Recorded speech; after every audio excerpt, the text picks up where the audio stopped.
Have you noticed all the wild new website endings that are popping up everywhere? It feels like we're not just living in a .com world anymore. And you're right. Since 2012, the Internet's address book has absolutely exploded.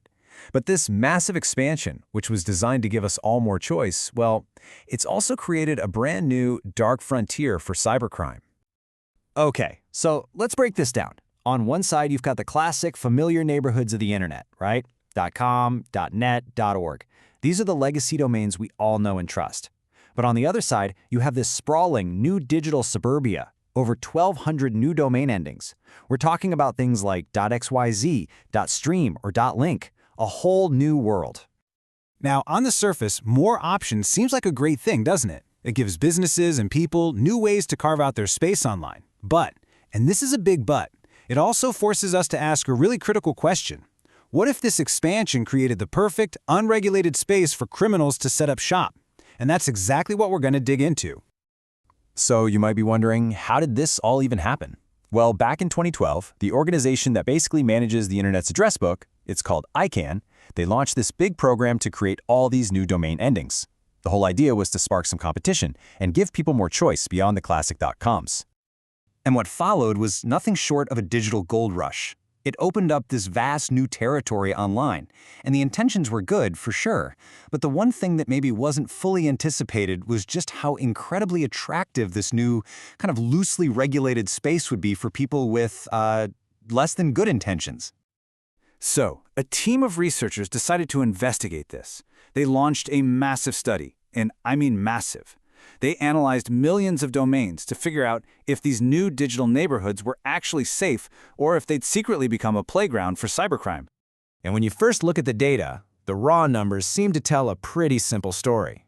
So this chart, it shows the total number of domains blacklisted for spam. And that green line, which represents the old school legacy domains like .com, it's way, way higher. So case closed, right? The old domains are the problem. Well, not so fast, because watch what happens when we stop looking at the total count and start looking at the rate of abuse, the actual percentage of domains that are malicious within that group. The entire story just flips on its head. And here is the jaw-dropper. In late 2016, the rate of spam domains in these new areas was over 526 for every 10,000 registered. And for the classic legacy domains, just under 57. That's almost a tenfold increase in the concentration of malicious activity. It is not even a close competition.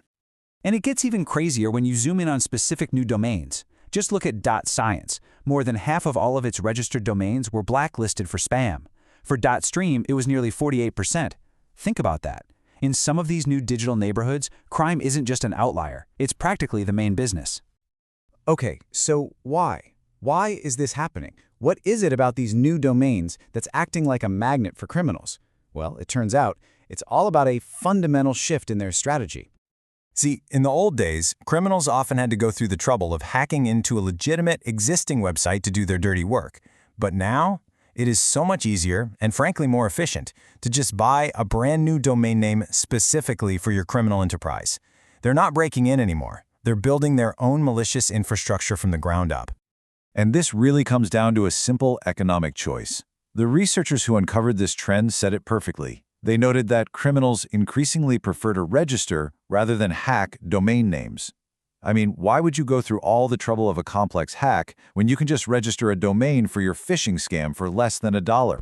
And the reasons for this shift are painfully simple. First, the registration policies in these new domains are often incredibly weak. Second, the prices are dirt cheap, sometimes less than a cup of coffee. And third, many services make it super easy to register thousands of these domains all at once. It's cheap, it's fast, and it's anonymous, a perfect storm. And I want to be really clear. This is not just some technical problem for security nerds to worry about. This industrial-scale abuse of the domain name system, the DNS, which is basically the Internet's phone book, it has very real and very dangerous consequences for every single one of us. These cheap, disposable domains are the fuel for some of the most sophisticated attacks we see today. We're talking about things like AI-generated domains that constantly change to avoid being blacklisted, malware that's literally hidden inside DNS records, and covert channels that are used to sneak sensitive data right out the front door. Let's just take a quick look at one of these, DNS tunneling. This is an unbelievably sneaky technique. Attackers essentially wrap up their stolen data or their malicious commands inside what looks like a totally normal internet address lookup. And because most security systems aren't even looking for this, that malicious traffic just sails right past the firewall, completely undetected.